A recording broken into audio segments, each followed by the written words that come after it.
உற்று பார்த்ததில்தான் எனக்கு விளங்கினது தமிழர்கள் என்று. அவர் தமிழர்களை பற்றி மிக ஆழமான அறிவுடையவர். எனக்கு தெரியும் இந்த தமிழன் என்றைக்கும் உருப்பட மாட்டான் என்பது.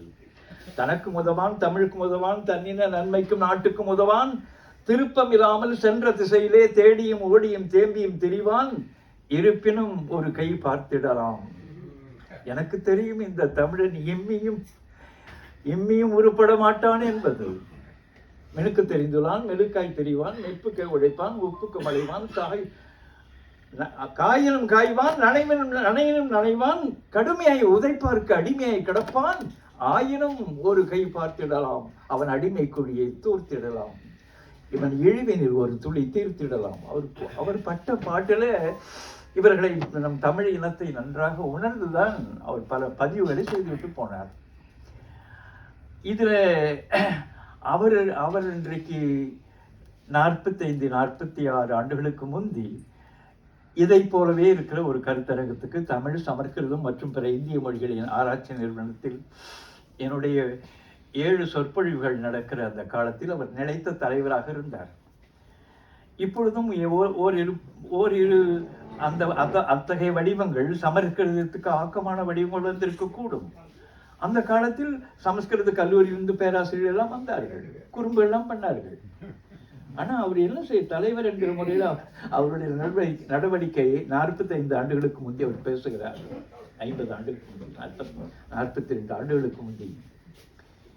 இது அரசு நிறுவனமாக அந்த அரங்கமாக இருக்கிறதுனால் நான் அமைதியாக இருக்கிறேன், இல்லை என்றால் உங்களுக்கு நடக்கிறது வேறவாக இருக்கும், உங்களுக்கு நடப்பது வேறுவாக இருக்கும், நான் அமைதியாக இருக்கிறேன் என்று சொல்கிறார். அந்த சீனிவாச சாஸ்திரி அவர்கள் எல்லாம் கொதித்தார்கள். தமிழ் சமஸ்கிருதத்தை பற்றி நான் பேசுகிற பொழுது அதற்குரிய நிலைகளில் தான் அவர் அடுத்த கூட்டத்தில் இருந்து அப்பாதுரையார் போன்றிருக்கிற அந்த ஒவ்வொரு பல்கலைக்கழகத்தினுடைய துணைவேந்தர் தமிழ்துறையினுடைய தலைவர்களை எல்லாம் அழைத்தார். அது 6 பேர், ஸ்ரீ பாலசுப்ரமணியன், அந்த அரவாணன், பொற்கோ எல்லாம் ஒவ்வொரு கருத்தரங்குக்கும் ஒவ்வொரு அரங்குக்கும் அவர்கள் கருத்துரையாளர்களாக வந்தார்கள். எதற்கு சொல்லுகிறேன், அந்த ஏறத்தாழ 1982க்கு பிறகு நடக்கிற இன்றைய கூட்டத்திற்கு எனக்கு பொழிலை விட்டால் வேறு யார் தலைவராக இருக்க முடியும்? அவரை அப்படியே அவருடைய போராட்ட உணர்வோடும், அவருடைய அறிவோடும், அவருடைய வினையாண்மையோடும், அவருடைய ஈக உணர்வோடும் இருக்கிற ஒரே வடிவமாக எனக்கு பொழில்தான் தோன்றுகிறார். அவருடைய தலைமையிலே தான் இது தொடங்க வேண்டும் என்று தொடக்கத்திலேயே இப்படி ஒரு போர் தொடக்க வேண்டும், அதற்கு இவர்தான் தலைவராக இருக்க வேண்டும் என்று எண்ணி அவரை கேட்டேன். அவர் ஒதுங்கி கொண்டார், சொற்களால் ஒதுங்கி கொண்டார். இருந்தாலும் நான் இன்றைக்கு அழைக்கிறேன், என்னுடைய விருப்பமான தலைவர் அவர்களே,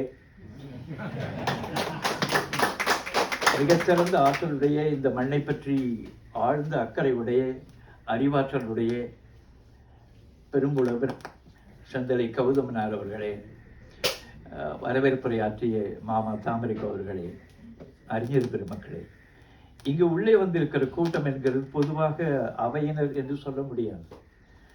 அனைவரும் மிக ஆழ்ந்த தெளிவான நிலையில இருக்கிறவர்கள், அறிவார்ந்தவர்கள், மிகப்பெரிய உள்ளங்களெல்லாம் இருக்கிறதும் மிகப்பெரிய அறிவாண்மை உடையவர்கள் இருக்கிறதும் எனக்கு தெரிகிறது.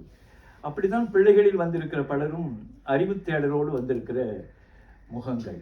உங்களை அவரையும் நெஞ்சும் பணிந்து உண்மையாகவே உங்கள் நெஞ்ச கால்களில் விழுந்து இந்த அரங்கத்திற்கு வந்திருப்பது பற்றி நான் பெரிய மகிழ்ச்சியோடு தொடங்குகிறேன். அவ்வு என்ற சேர்னு பொருள், பற்றுதல்னு பொருள். அவ்வா பற்றுதல், இந்த வாய் அமைப்பு இருக்கிறது, அது போல அவா என்கிறது. அவை என்கிறதும் சேர்க்கை என்றுதான் பொருள். இது சபை என்று ஆகும். அமம் என்கிறது சமம் என்றாகும், அந்தி என்கிறது சந்தி என்றாகும், அமர் என்கிறது சமர் என்றாகும், அரண் என்கிறது சரண் என்றாகும், அவை என்கிறது தான் சபையின்.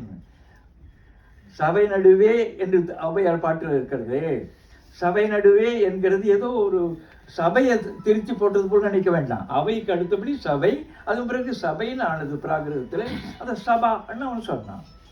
இப்படி நான் சொல்கிறது சில ஆயிரம் சொற்களை சொன்ன பிறகுதான் உங்களுக்கு இது சமஸ்கிருதம் என்கிறது என்ன என்று உங்களுக்கு தெரியும். அதில் ஒரு தொடக்கத்தில் சிலவற்றை போட்டு அதாவது உங்கள் உள்ளே நெஞ்சத்தில் போட்டு விட்டு போவதற்காக நான் இங்கே முன்னே இருக்கிறேன். அண்ணல் அம்பேத்கர் அவர்கள் இதெல்லாம் இன்றைக்கு 40-50 ஆண்டுகளுக்கு முன்பே தெளிவுபடுத்தி விட்டார்கள் அறிவு உலகம். இதில் இன்னும் தமிழர்களுக்கு இந்த செய்திகளை இன்னும் போகவில்லை. அவர் மறைக்கப்பட்ட மண்ணின் வரலாறு என்று ஒரு நூல் எழுதியிருக்கிறார் அம்பேத்கர் அவர்கள். அதில் ஒரு மிக நீண்ட செய்தி அது. அதனுடைய அந்த கரு என்ன என்றால், இந்நாட்டில் 2 இனங்கள் தான் இருக்கின்றன. இவன் சும்மா அவர் அறிவு நேரு போல 300 மடங்கு அறிவுடையவர். அவர் அம்பேத்கர் என்கிறவர் நேரு போல இருக்கிற அறிவு 100 மடங்கு அறிவுடையவர். நீங்க அதற்கு இணையாக ஒரு அறிவையே சொல்ல முடியாது இந்த நாட்டில். படிப்பு படிப்பு படிப்பு படிப்புன்னு படித்தது மட்டுமல்ல, சிந்தனை சிந்தனை ஆழமாக இருக்கிற ஆய்வறிவு. அதை அவருடைய இன நெருக்கடி தான் அவரை அப்படி உருவாக்கினது. அவர் சொல்கிறார், அவருடைய ஆய்வில் அவர் கட்பட்டது, அவருடைய பெரும் படிப்பில், இந்த நாட்டில் 2 இனங்கள் தான் இருக்கின்றன. ஒன்று ஆரிய இனம். அடுத்த வரி எழுதுகிறார், அதாவது வந்தேறிய அயலினம். ஒரு இனம் இருக்கிறது, அது ஆரிய இனம். அது வந்து ஏறிய இந்த இடத்துக்கு வந்து உள்ள நுழைந்திருக்கிற அயலினம். மற்றொன்று தமிழினம். அதாவது இங்கேயே தோன்றி இங்கேயே வாழ்ந்து வரும், தொன்று தொட்டு நின்று வரும் பழம்பேரினம் என்று எழுதுகிறார்.